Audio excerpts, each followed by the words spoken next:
Coca பொரியல் பண்ணி சோளம் வச்சு சக்கரவள்ளி கிழங்கு வச்சு இப்போ நாம் சுடு தண்ணி ஊற்றுவோங்க. எங்கள் வீட்டில் அவங்க சுடு தண்ணி தான் குடிப்பாங்க.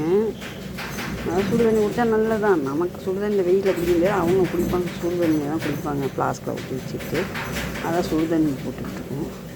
நீர் சுருக்கி மோர் பெருக்கி மோரை தண்ணியாக குடிக்கணுமா, நீரை காய்ச்சி குடிக்கணுமாங்க சுட வச்சு.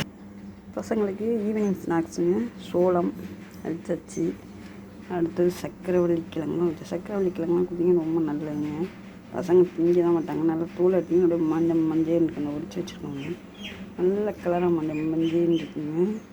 நல்ல கிழங்கு சக்கரவள்ளி கிழங்கு கொடுங்க. கிடைக்கிறப்பெல்லாம் பசங்களுக்கு கொடுத்தீங்கன்னா மோஷன் போகிற பிரச்சனை இருக்காது, உடம்புக்கும் நல்லதுங்க. சக்கரவள்ளி கிழங்கு கொடுங்க. நீங்கள் வாயு இதுன்னு நீங்களாம் திங்கன்னா பசங்களுக்காவது கொடுங்க, ரொம்ப நல்லது. சக்கரவள்ளி கிழங்கு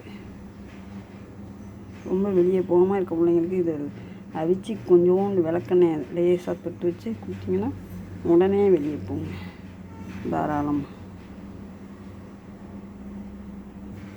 சோளமும் நல்லதாங்க. சோளமும் நாம் அவிச்சு கொடுக்கலாம், பசங்க சாப்பிட்டுக்கலாம். நாம் திங்கலைன்னா பசங்களுக்கு இதெல்லாம் கொடுக்கணும்.